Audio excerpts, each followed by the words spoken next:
Hi, everybody. Hi. Hi, thank you. Is anyone else I can share my PowerPoint? It's a little bit picture before. It was everybody can hear, see me the visual. Hello? Yeah, you're online. Okay. Okay, hold on a second.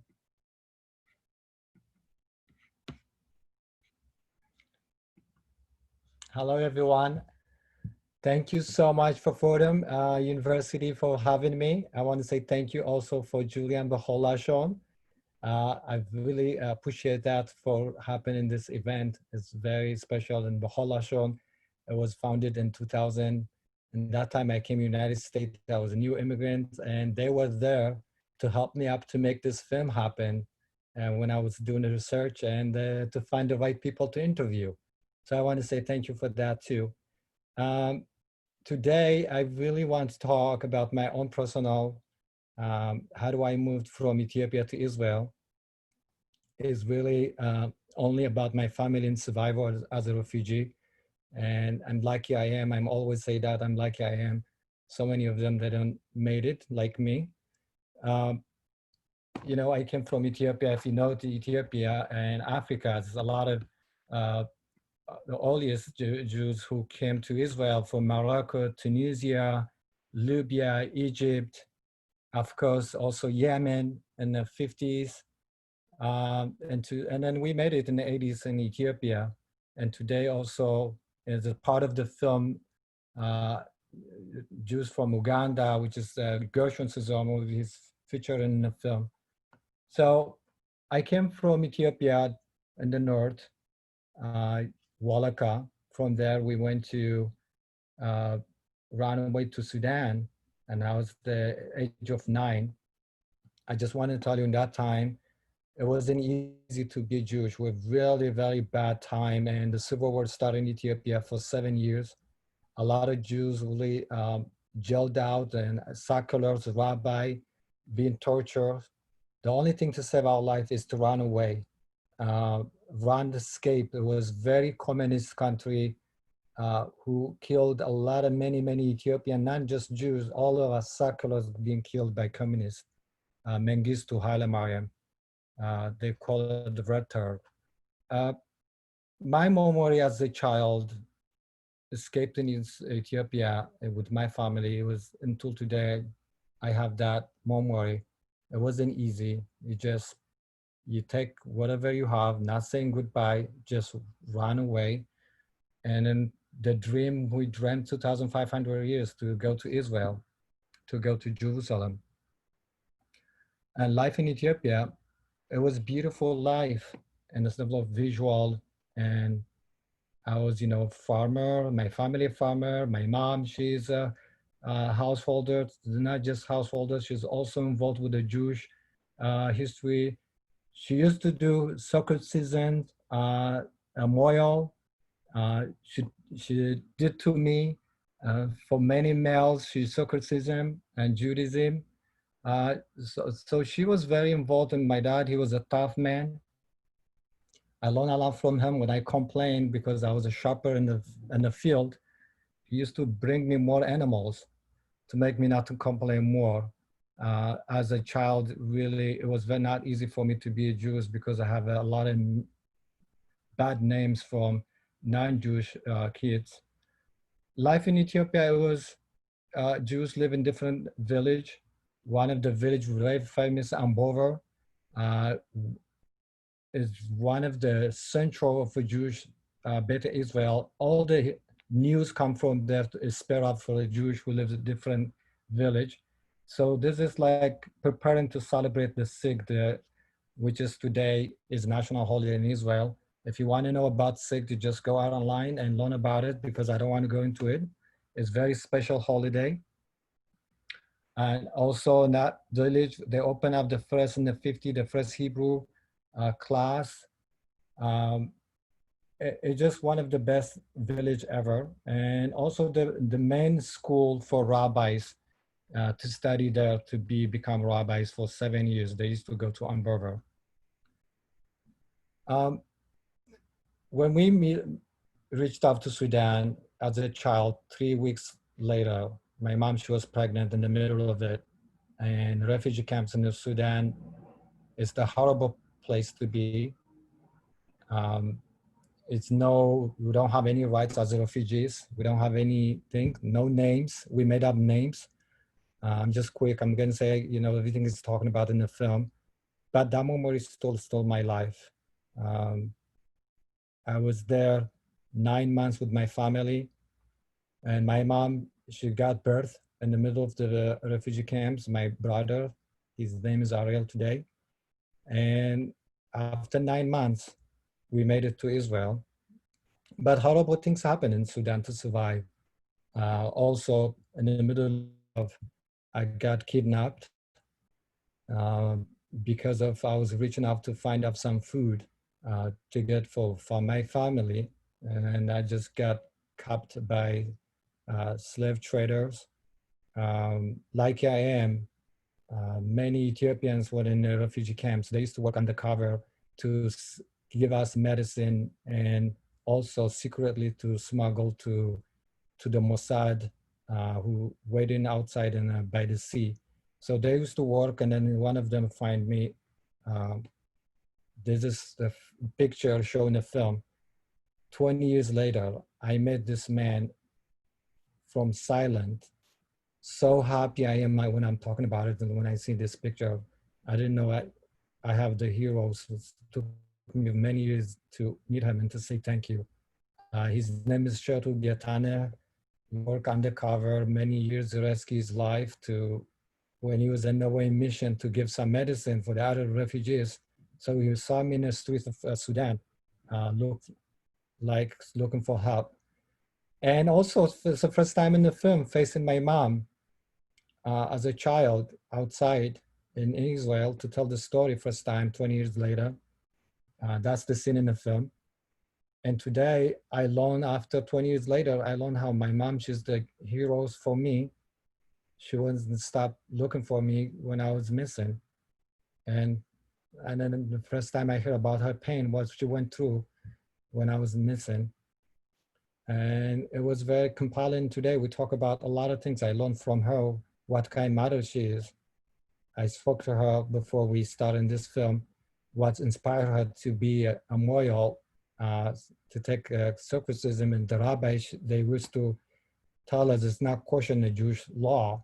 She used to say, Tzipporah, she did for her son, Gershon, and it doesn't read it in the Bible. So she was very in a tough way, and I learned from her too. Doing this film, it took me 7 years. Like what I mentioned, it wasn't easy.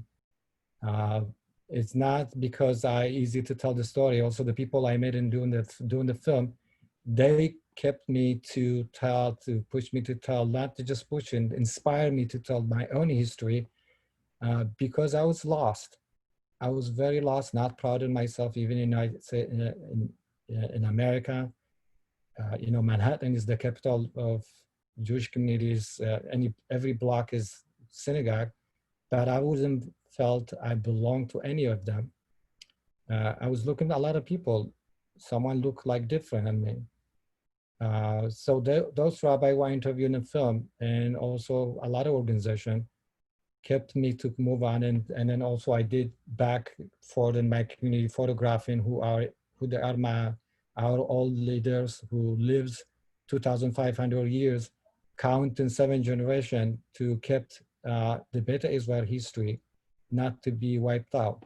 So I do documentary photographs. It was exhibit in Jewish Museum too.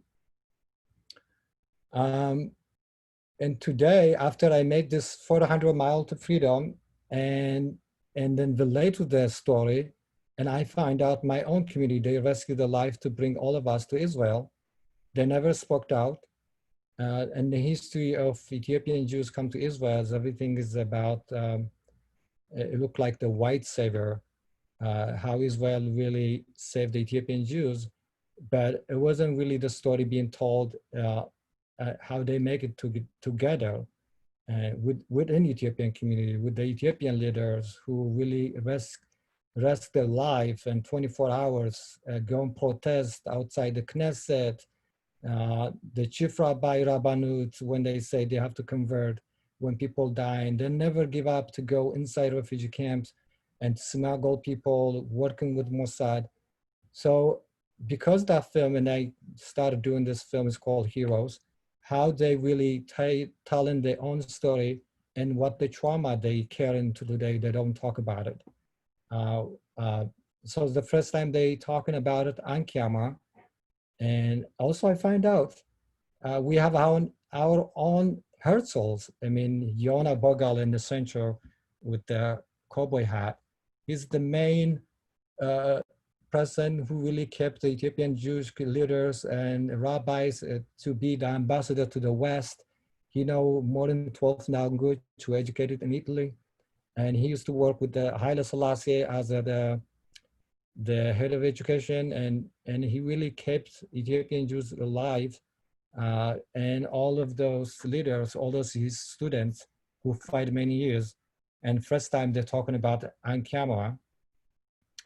This is Reta Megos is first time shown in the film how he was to be undercover, being like Sudanese, to go inside a refugee camp, to take us to the Mossad who waiting outside in the middle of the night. He's doing this first time. His own daughter, she was shocked the way he dressed up like Sudanese and smuggle us.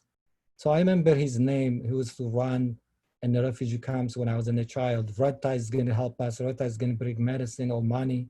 So he was saying the first time the story in the film. Of course, part of the film also, Farid Aklum, Baruch Tagenya. Farid Aklum, he's also the central, he the only one that discovered the only out from Ethiopia to Sudan. He was very hero, and he has a film based in his on Netflix, the Red Dive, I think that's the name of it.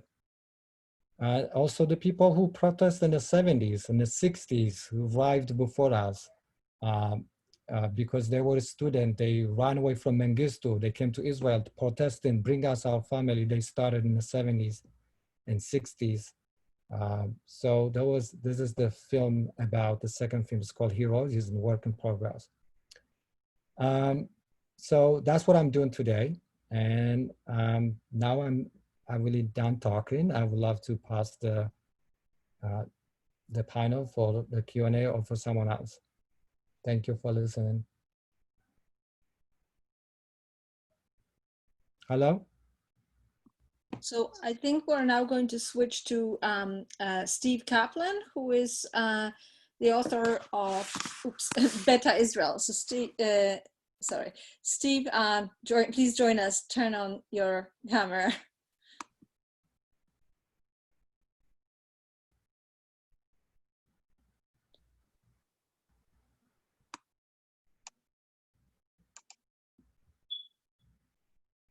Okay. Avishai, we don't need, if we don't need the screen, we could maybe have you to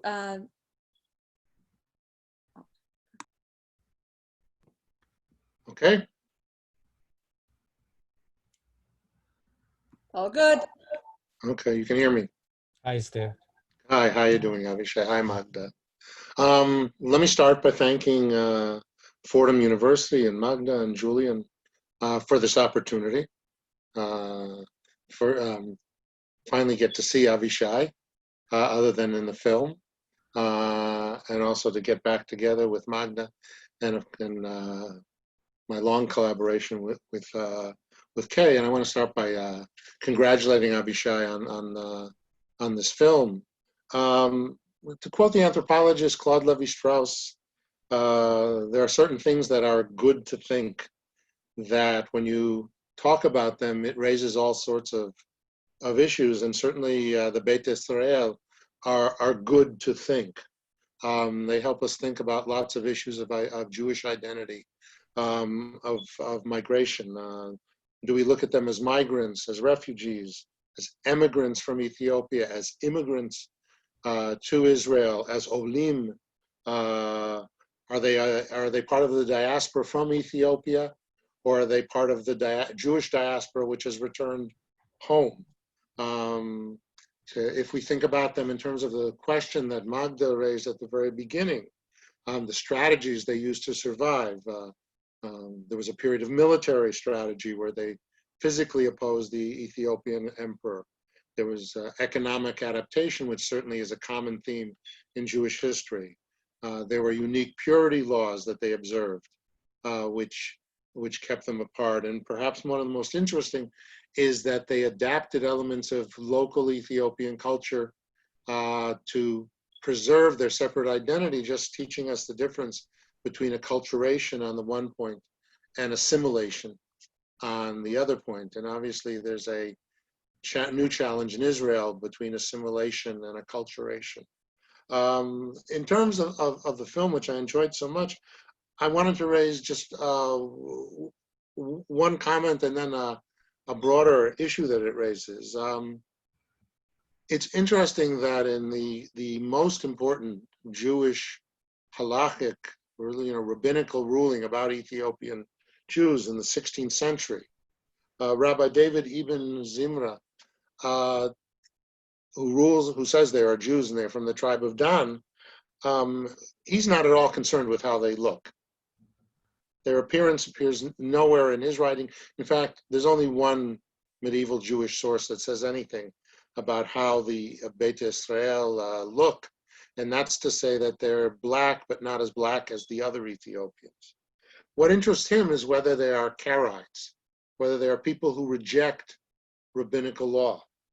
And he says no, because they don't reject it. They're ignorant of it. And then he says they are like a child raised in captivity. And I found it fascinating, obviously unconsciously, that in Avishai's film, we have once again the interweaving of these themes of captivity, and in case of a child taken into captivity and then liberated, and the Beit Israel and their larger picture and their larger Jewishness. And I wonder, both for the Radbaz, for the rabbi in Egypt, and also for the film in some way, if this isn't almost a metaphor for the history of the Beit Israel, of being taken into captivity and then being liberated, and coming out, as the title says, to freedom. Now, the other issue that I want to raise has to do with something that appears repeatedly in the film, and this is about race and blackness. I have to stress once again, in medieval Jewish sources, with one exception, there's no issue raised about the way that Beit Israel, that Ethiopian Jews, that Jews from the land of Prester John appear. And I have to stress that because sometimes it gets put retroactively into the reports. Just recently, a scholar published an article in which he claimed that the earliest Ethiopian reference to the Beit Israel says that they look like Jews. Let me say, it would be an amazing thing if in the 14th century an Ethiopian Christian author were to say that somebody looked like a Jew. What the text actually says is that they are like Jews because they deny Christ. He doesn't say they look like them, that their belief is like them. Yet another scholar says, well, maybe they didn't mention that the Jews were black in Ethiopia because they weren't black yet, with some sort of climate idea or some sort of idea of changing color.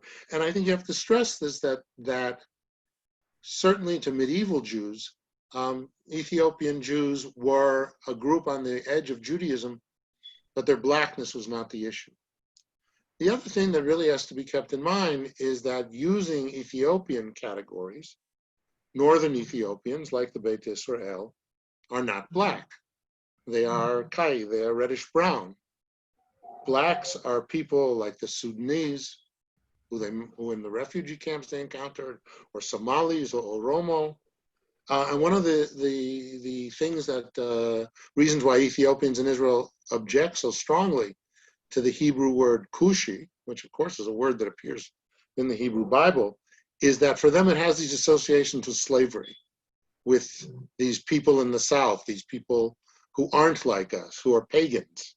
So it's to beware. So if we think about it, while it's very tempting to explain what has happened to Ethiopian Jews since they arrived in Israel as happening because they are Black, I would argue that in many ways it could be understood as because they became Black. That in the migration, their racial categories have changed. Now, Ethiopians who've come to the United States have had a similar experience as well. And so while their Blackness may appear obvious and natural, to us, it's really something that has developed and is developing in the last 40 years. And whether it's in, and a lot of it comes to be expressed in terms of global African symbols, rap music, reggae music, using the term apartheid to talk about situations in Israel, invoking Martin Luther King. Israelis, like most Americans, don't remember that Martin Luther King was terribly unpopular at the time that he was assassinated. Using terms like affirmative action and underclass. You could, I think, write a doctoral dissertation about the use of the term ghetto to apply it to Ethiopian neighborhoods and what are the different levels that there are of this. And so one of the things that this film raises for us is it uses the case of the Ethiopian Israelis to expand this larger issue of Jews of color. And again, this problematic, non-white Jews.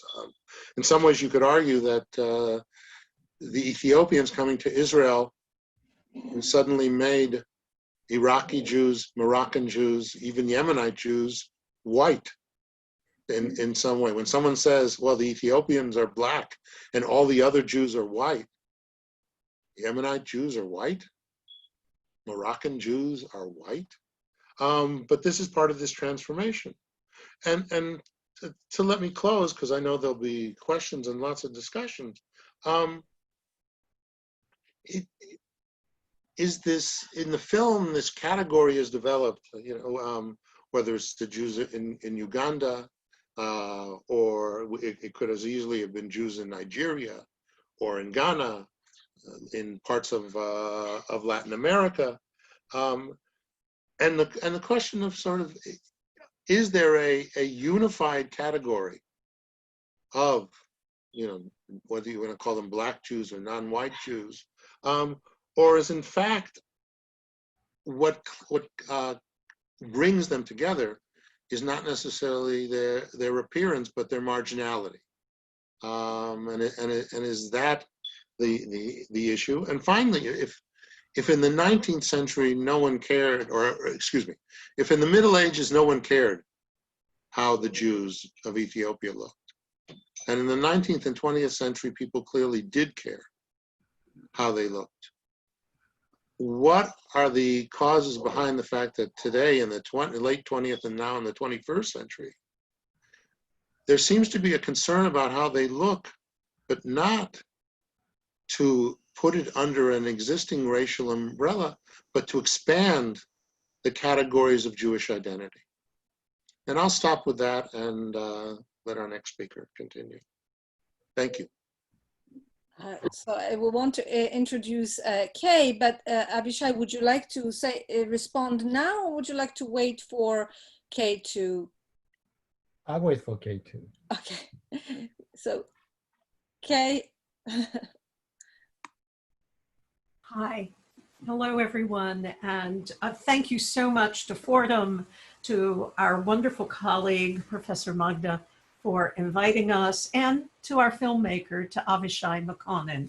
Really warm congratulations. 400 Miles to Freedom is a very interesting and provocative film, and I have to congratulate you on it.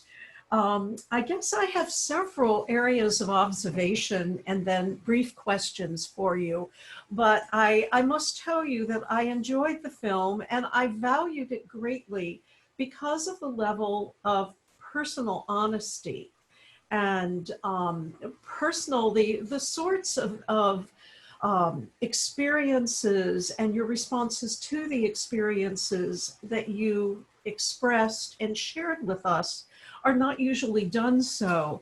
If one looks at most studies of migration and of forced migration and of migration under inordinately difficult circumstances, with a few exceptions, they tend to treat large groups of people who migrate, and one tends to get a feeling of a group going together, and you lose very often the individual. And this is not the case in your film at all, and I thank you for that. I'm an ethnographer, and I study Ethiopian revolution and forced migration and the founding of new Ethiopian communities abroad, less now in Israel than in the United States, which I would love to hear more about your experience also in North America if we have time. But I'm so aware from gaining testimony from different people about their migration, about how traumatic forced migration can be. And your testimony of your life through the revolution, your memories of the terrible walk to the Sudan to escape, are recounted in really enormous and painful detail. There's so many points of distress that you highlight: your kidnapping, and what I would only term post-traumatic stress, including the trouble you had sleeping, the nightmares. And at the end of the film, you effectively resolve a lot of these tensions and the stresses. And you symbolically cook and eat injera, which becomes a symbol of your alienation from your Ethiopian tradition. So many psychologists have suggested that narrating a trauma enables a person to come to terms with it and overcome it. And I would ask as my first question, if you were aware at the beginning of the process of making this film that you intended to seek healing, and that this was a reason for the film, and through exploring the trauma, or if this happened organically along the way. I'm really curious. I did not get my answer from the film itself. I watched it again to be sure. I would love to know more about that, but thank you for the portrait that you drew. And I guess the second question I have is about the film as a documentary and as a historical document, and a document really very much of bringing your memory to life through images and through sounds. And I was particularly taken, as you might expect for an ethnomusicologist to be, by the soundtrack. And you had a couple of wonderful scenes of the Beta Israel Kesim, the religious figures, performing the traditional liturgy in Israel. I think they were in the synagogue. It was really quite extraordinary. And this is the liturgy that I studied in Giz, and it was quite wonderful to hear them perform it in Israel, in the synagogue. I was also interested in the film clips you used, and the range of historical film clips that you selected and showed to us. I'd like to know more about how you selected the soundtracks and the film clips. Were they things in your memory that you looked for the representations of, or did you come across them in the archive or at the Museum of the Diaspora and then realize that they coincided with your memory?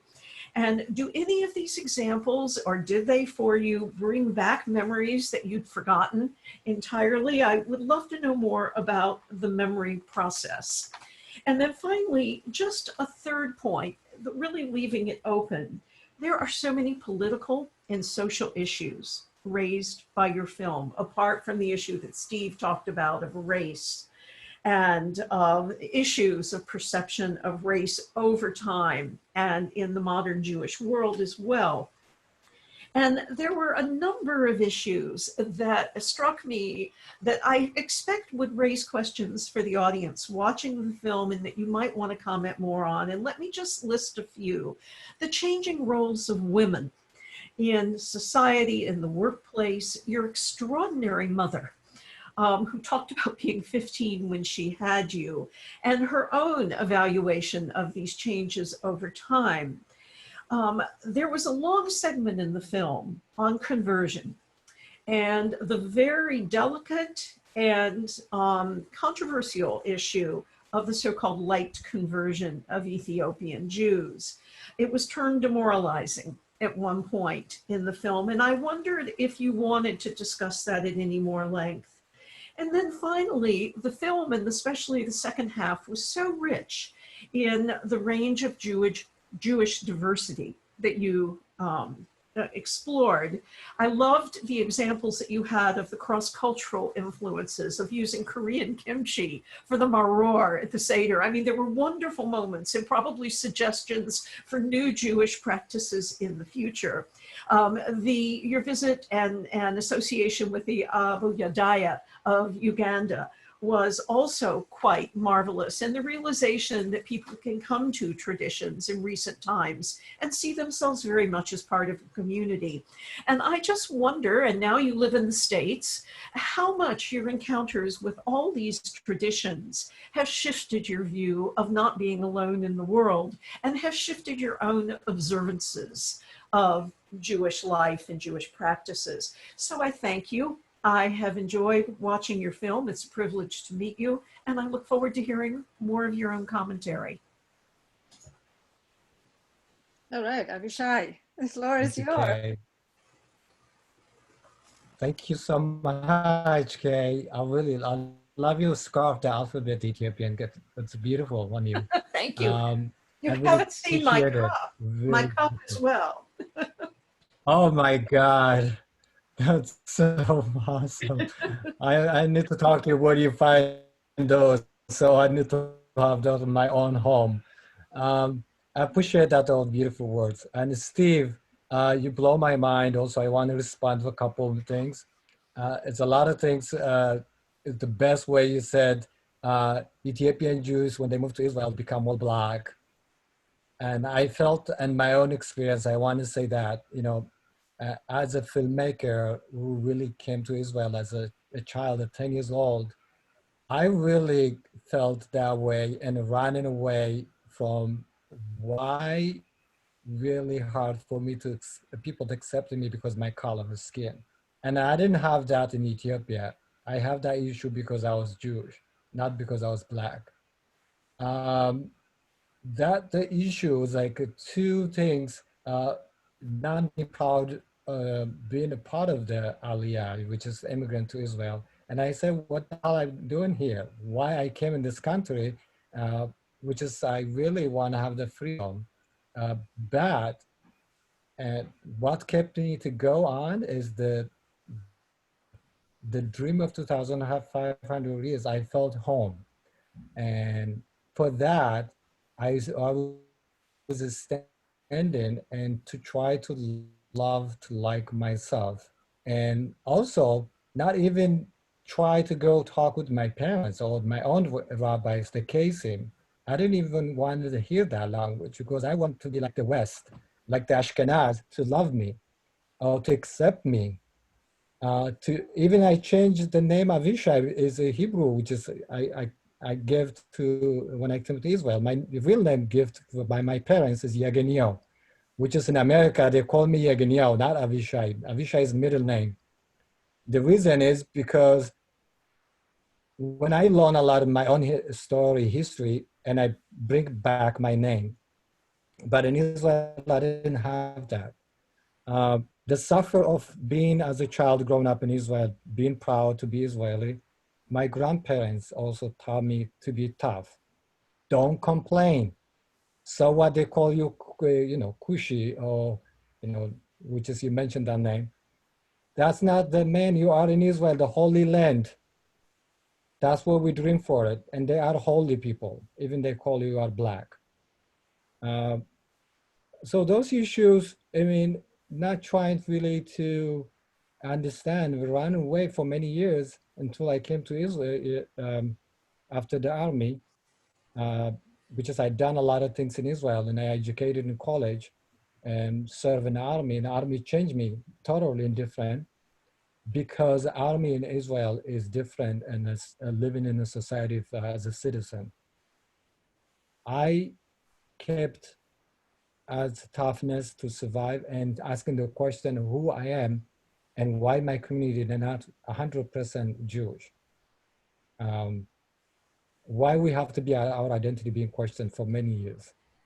And I felt, I went to Bir Ashkenaz, I lived in the north, I went to North Tel Aviv, and I dated with Israeli girls, and I brought them home. They were accepted in my parents' home, but when I went their own parents, they didn't accept me.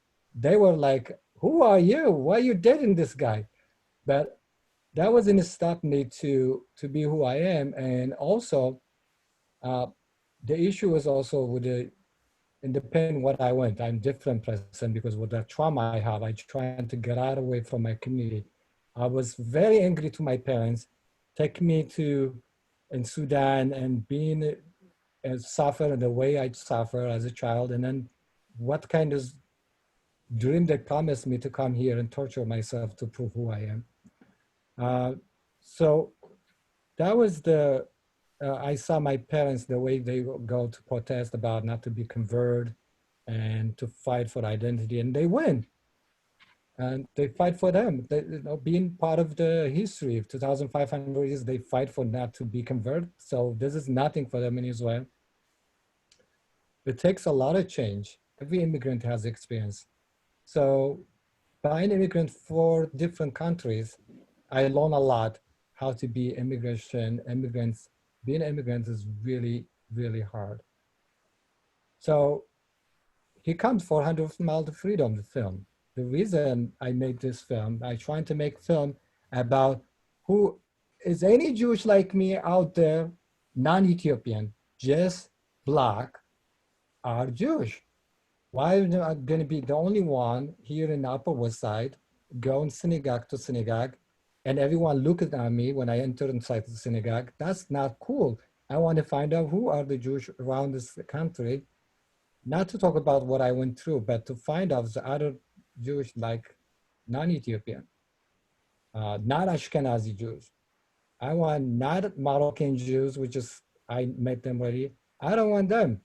So I started doing research, and back then in 2000 when I came, it was hard to do. So I spent a lot of time in JTS and the Biblical University in Upper West Side. They have the best library. I wrote a lot of books. I read a lot of books. New York Public Library, and Steve, that's the way I found you in your book.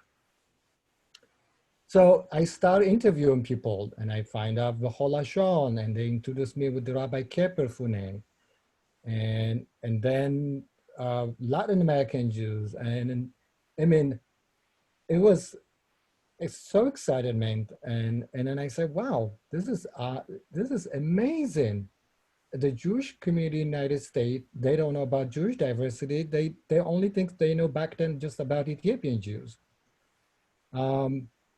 So by doing interview and listening, and a lot of people, they listen about my story. You need to tell us about you. We heard about you from Ethiopia, you came to Sudan. You should put it inside the film.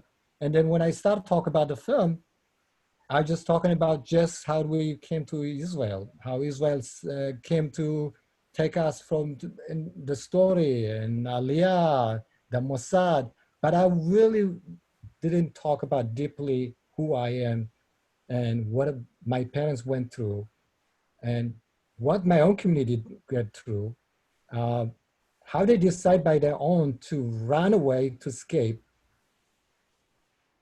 So that trauma wasn't easy to tell in the story. In the middle of it, 7 years in the middle of my wife, she got pregnant. And that time also, my brother got sick in the middle of it, who was born in a refugee camp. He lost his kidney. And then in the middle of making the film, I went back to Israel. I donated his kidney, and I felt the connection. My family really, all this crying, emotional, and then making that film, just, I want to say, this is the time to say who I am. And also the emotional of my mom, the brief, she thought she's gonna lose you know, it's a special for her to have a birth in the refugee camp. She survived it as a pregnant, carrying it. We thought really that it's like, I thought I'm gonna lose everybody in this time. And then my son was born, and then whoa, I'm a father. He's gonna ask who I am. I have to tell him who I am. So the trauma start coming to talk about it. And then on top of that, it was just about conversion, identity, racism, and the whole emotion of people I met, they talking about the trauma being not accepted in Judaism and what they went through, or racism. And all that things that pile up to push me to talk about it in a nice way. And I'm really appreciate that they told me that they shared their own story to tell my own pain. And I know so many people live like me. They can't even say that the trauma they're facing, and they, you know, if you don't tell the story, you don't make change also. On that time also, Darfur and Sudan, the civil war, there was a lot of going on in the United States, and the synagogue I go, activism, let's save Sudanese children. And I felt I'm part of it until today as a refugee. Every refugee who suffers, it's not fair to sit down, not to do anything. And I thought I'm getting change by telling the story. Maybe I can change the people to inspire to do things. And then really, I'm so glad I told them that story inside the film. And it wasn't easy for me to watch the film after I told the story. It took me a long time to watch that. 2 years later, I watched it one time. I said, wow, I like this film, because it was hard for me as a part to run out, because I wouldn't want to hear the way I talking about my own pain. And my parents, they say, how dare you didn't tell us all things? We didn't know you suffer all those dreams. What are you talking about? And I say to my mom, how dare you didn't tell me? You looked for me. And my father, how you went around Sudan looking for me. That become open mind. Today, I will run help, no matter what color of skin, no matter what religions, that he deserves to be helped because he's human. And on top of that, it changed my life in a good way as a being Jewish, Ethiopian in Upper West Side. Today, when I walk every synagogue, compare what I was before, I have address, I have friends, I have rabbis. If someone say, I never heard Jewish beside you, it just give them names, and those people become inspired. You know, today we have B'chol Lashon. If you go there, it was founded in 2000, and then you will be inspired. So many circulars and diversity in Judaism, and thank God, that's what makes us special as a Jewish in the nation. I didn't know that before. I have, you know, the trauma doesn't mean it went away, it doesn't fade out. When it comes to hit me every night, when I wake up, I talked about people like this event. I have those moments. I put them in my mind. People who listen to me, like Steve, like Kate, like Fordham University, all of those students, I think about them. So that's the reason, say what you have, or go do the right things. Write about it, fight about it. The lie should be fair to everyone. That was the point of, I thought it will make change, this film. Not because I don't want to go, even if I went to ask the chief rabbi, I didn't accept it to tell me 100% I'm Jewish, but I was accepting to hear if he heard about us. what do you know about us? Like Steve, the story, you heard about us, you write about it. It's just so great to read it and to say, oh yeah, right, Nahon, yeah, you know. But it was very tough for me to go to my mom and to complain. And she's like, it's like slapping at me. Why are you complaining about it? He's not raised you, I raised you. And then, and so I can say, you know what, everyone can say whatever they want. And that's what they want to say. But believe what you give to the gift you got in you as your race. When I was kidnapped, the only thing that kept me survive is the prayer of my grandfather. If I didn't have that in my heart, every morning when you wake up in the morning, say that, I mean, God, thank God, you slept me all day, and then you kept me all night, and the peaceful, keep me this day in the great way.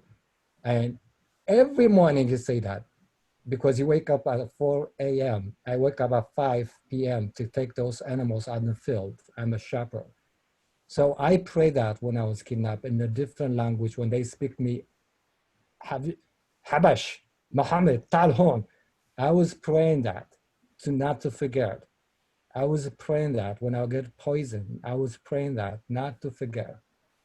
So that's the point of survival. So it depends what you, that's what I see that. And like I am, I'm like, some people say, what am I doing in the United States sometime? I know I came here because of love. Love brought me here because I met my wife in Israel. And sometimes I ask, what am I doing here? 4 countries. And today I'm saying, I'm not going anywhere anymore. But each time you move different country is so much challenge you have to learn. Cultural, language, the chutzpah. I was chutzpah here like Israeli when I came here in the post office and the line, cutting the line to complain why one window person working with the whole others. That kept me. You don't do that in the United States. You don't be chutzpah here. You know, I learned what's the culture look like. You have to be part of the culture, not to be, you know, when I go in Israel, so I have to be like chutzpah. You have to be similar to them. Otherwise, you don't be like Israeli. So Avishai, let's, maybe you can make some closing statement, but I would like us to move to maybe some of the questions from the audience to you, and I think to Stephen and Kay as well. But one of the, you know, the trauma plays a really central role in the film and of course in your life and who you are. So one of our members of our audience was asking whether there was any support afforded to immigrants like you from Ethiopia of mental health care when you arrived in Israel. How did the cultural differences, engagement and treatment, and if you received any type of care? I mean, it seems like you were dealing with you internally, but were there other resources that were available to the immigrants? When we arrived in Israel in the 80s, 1984, it was very welcoming and very warm welcoming, and with Hevenu Shalom is we were all so happy because I'm 9 months there, but some of them also 3 years. But it was that time is to put us in a version with like center to become a little bit until we learn the language. And also, you know, it wasn't really deeply language communication was very hard. But I want to say thank you for those. So a lot of social workers, they were a lot of volunteers walking around, helping, and not, you know, even they don't understand it, but being there, giving blankets and giving name tags.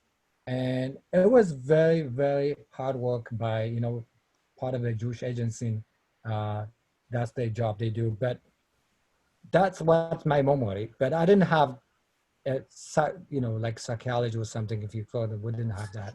Okay, so the support was mostly to integrate, and I actually Fordham has a Passover Haggadah in Amharic published in 1980s as one in our collections, but not necessarily mental health support for the trauma that was. So do you have any?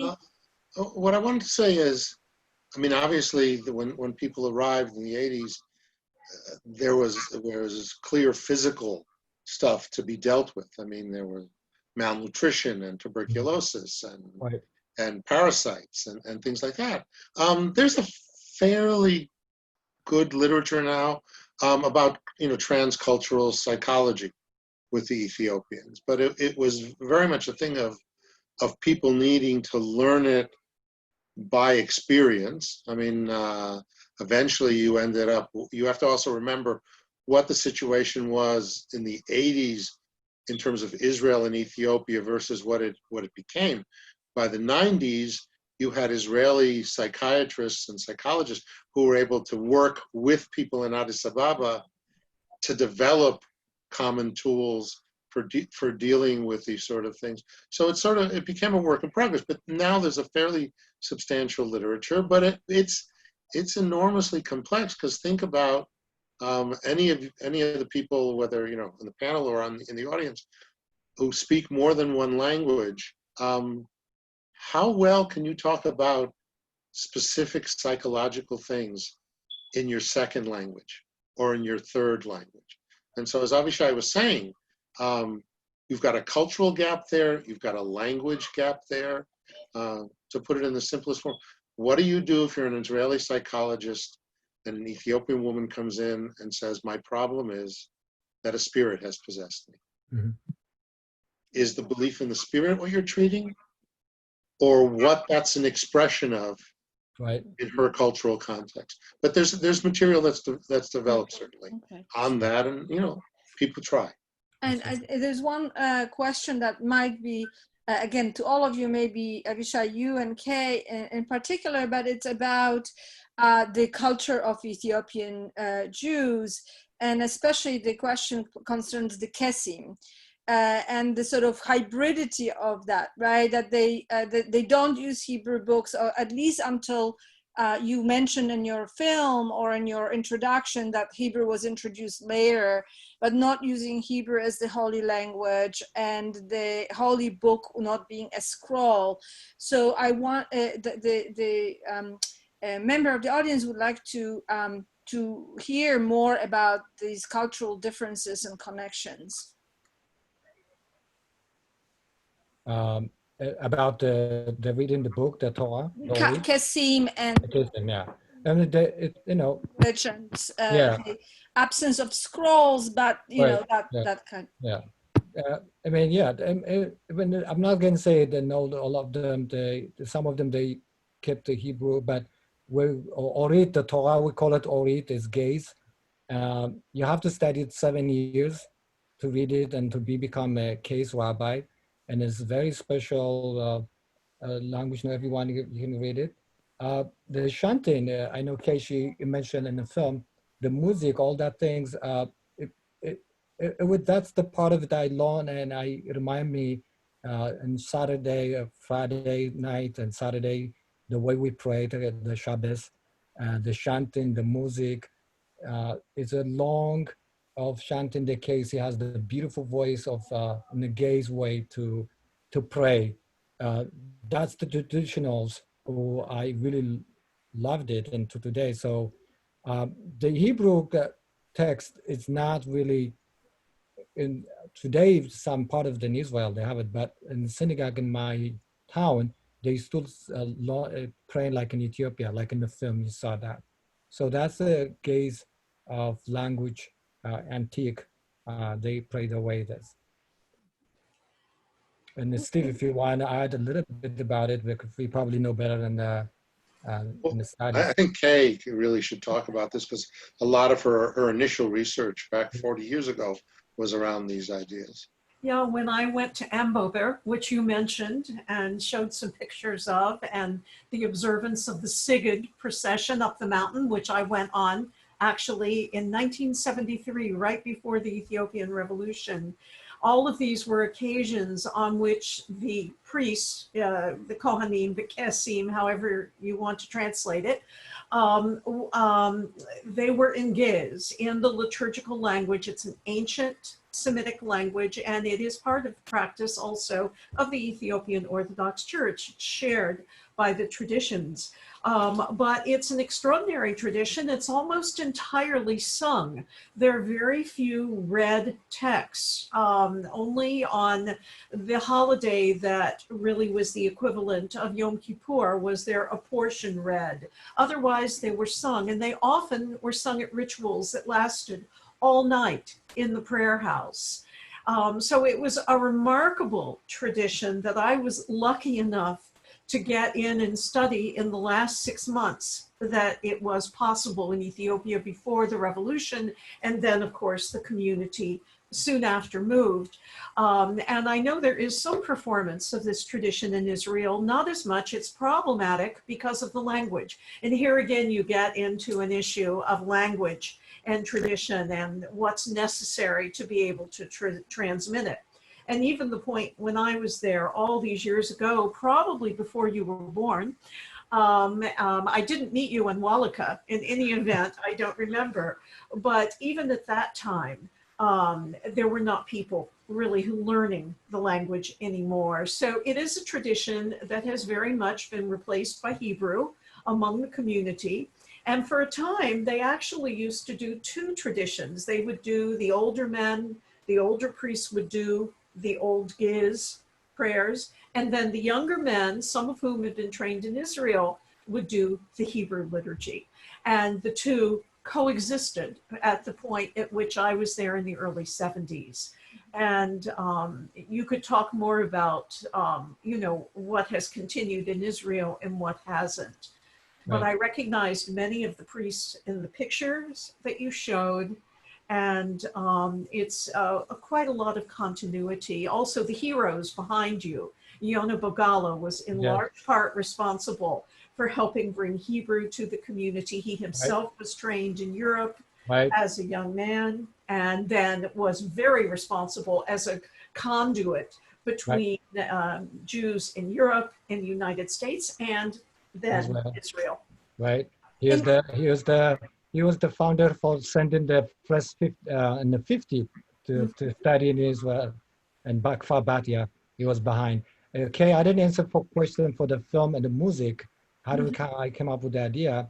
I really also you know, the film is so diverse, a different community, and I really listen in. I used to go to Barnes and Noble. Used to be a lot of cities music. I used to go spend time there to listen a lot of different national international music, to be attached to their own community. And in my own, it just, I went to what reminded me when I was in Ethiopia, what kind of music we used to hear. Also related to the story. So music, when is so diverse, and then when you use it as a film, you have to make it also part of the story. So that's part of the research. And also now the new film, which is with jazz, the blue jazz, the Ethiopian jazz. Shomayim, I didn't know Ethiopian jazz is one of the best. So, and the hero, of course, in the 50s, jazz was one of the rocking in Ethiopia in the 40s and the 50s and 60s. So the activists, they talk about the music, what they used to hear when they run around in Israel and different countries. So that's the idea. It's interesting, Kay, when you and Avishai, when you're talking about the orality of that identity, right? Because and the decentrality of Hebrew. This is really true for much of Jewish history, Hebrew was a language that was known only by a tiny minority of rabbis. And even Maimonides talks to people, you can do it, you are learned even if you're doing it all in Arabic. And in Ashkenaz, you have Sefer Hasidim, which talks about prayer in vernacular languages. So Hebrew was not central except for a tiny group of people. But what watching your film and watching again, the preservation of that identity and the conviction of the Jewishness of the identity, and then that rejection of that identity by the dominant culture, which is shaped by books and by really European Ashkenazi rabbinic culture, reminded me of another documentary that was years ago. I don't know whether you watched it, The Last Marranos. That is about, it was a tiny community that was preserved in Portugal. Mm-hmm. And it was, I was thinking about your mother as a mohel, as sort of transmitter of that. Is I know, I brought you up and I know who you are. And this was exactly like the tradition was transmitted by these women. And then what happens is men go abroad, go to Israel, go to some European countries. They begin to study the conventional rabbinic texts that are now the dominant texts. And they come back and they essentially undermine that centuries-long culture that was preserved, that was oral, that was transmitted by women, and this way. So it seems that the same dynamic was going on. And Steve, I wonder whether in your research on the discussion of Ethiopian Jews, whether you had any connections or you saw any connections with the history of the Marrano converso community in rabbinic sources, as also those who've lost the connection with rabbinic Judaism, who lost the language, who lost everything, and they were now need to reabsorb. And whether that was perhaps a model that was used later in Israel for reabsorption of Ethiopian Jews, because there was this sort of a lesser conversion that was imposed on the Marranos entering Jewish community in Europe, in other places. Okay, yes. I don't want to get too complex here. One of the things we have to keep in mind with the Aliyah from Ethiopia is that it started, let's say, in the late 1970s. And in some ways, it's still going on. There are still people arriving. So you have people who've been in Israel, for 40 years, who are second generation or third generation, even, 20, 30, 40,000 Ethiopian Israelis who were born in Israel. And on the other hand, you have people who literally arrived a few months ago. Now, with the people who were coming in the 80s and 90s, there was a complex halachic issue there, because obviously, again, I don't want to make it too complex, but the Sephardi rabbi said, okay, we believe they're Jews, but they couldn't have been observing Jewish law, and so there are some questions that have to be resolved. Excuse me. And the way this was resolved by them was this sort of mini conversion, which was primarily for young people who wanted to get married, and not en masse. What's happened since the early 1990s is there's a very large group of people who you could say in some ways that they were anusim. They were people of Jewish descent living in Ethiopia, whose family traditions were that they were part of the Beit Israel. And they certainly knew family members who were still, Oritawi, who still followed the Torah, but they themselves had in many ways assimilated. Well, Israel began bringing those people, and again, many rabbis said, yeah, those are, lost Jews who have to be reunited. Today in Israel, there are more Ethiopian immigrants from that latter category than there are from the people who were brought in the 70s and 80s and very early 90s who were living Jewish lives in Ethiopia. And so the result is there, in fact, has been a massive reintegration, reconversion of Ethiopians into rabbinic Judaism, because with those people, there was really no question. They had been living as Christians. They needed to be brought back, very much like Anusim, like, Moranos in other societies. And in a funny way, because of the way their conversions are carried out, halachically, they're more Jewish, halachically, than a 70-year-old Ethiopian who came in 1980 and never underwent any sort of rabbinic ceremony. Because they've gone through a conversion that the rabbis recognize. So again, I hope that isn't too complex, but basically you've got,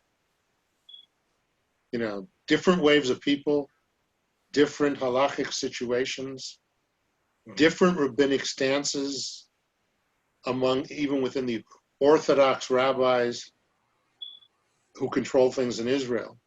But certainly there's a very large group, again, certainly a plurality of Ethiopians in Israel who came, having lived for long times as if you want to say, as people of Jewish descent. Maybe the term is better, not Anusim, but I don't know, the missionaries referred to them as Falasha Christians. Ethnically, they were still Beta Israel. Religiously, the missionaries thought they were Christians. And I stress, thought they were Christians. Avishai, any other comments? So, what? Well, go ahead. No. Go ahead. Well, today, so many change in Israel.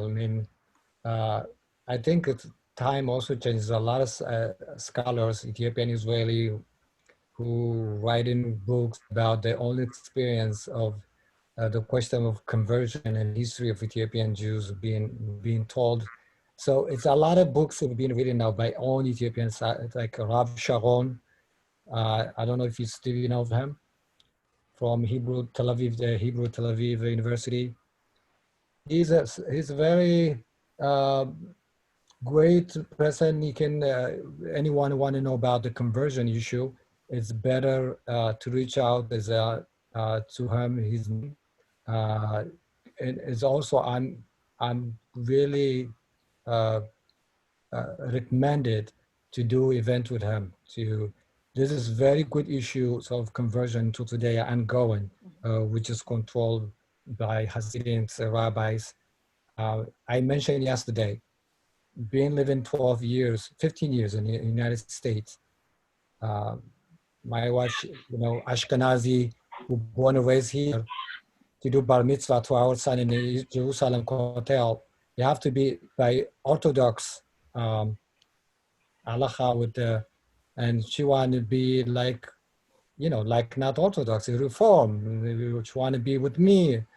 So it was a big fight. It's a lot of mess things, but I don't want to go into it. But a lot of seculars was writing about conversion, and the issue was I put in the film is a lot of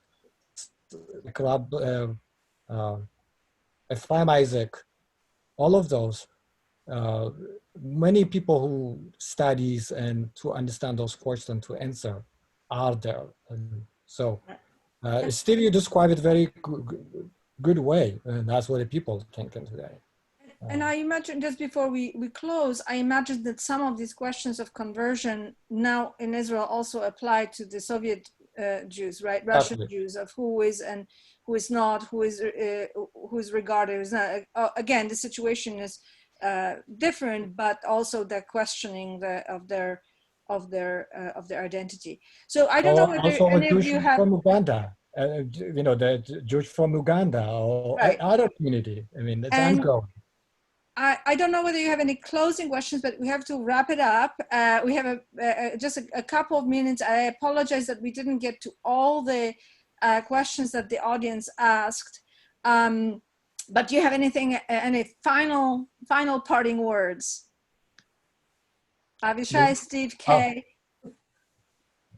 Well, I want to say something I learned from all my friends. What makes us one is the revolution of Mount Sinai. And also, I learned how to be really Jewish diverse. That makes us special. Really, we don't think in one color. Let's educate everybody.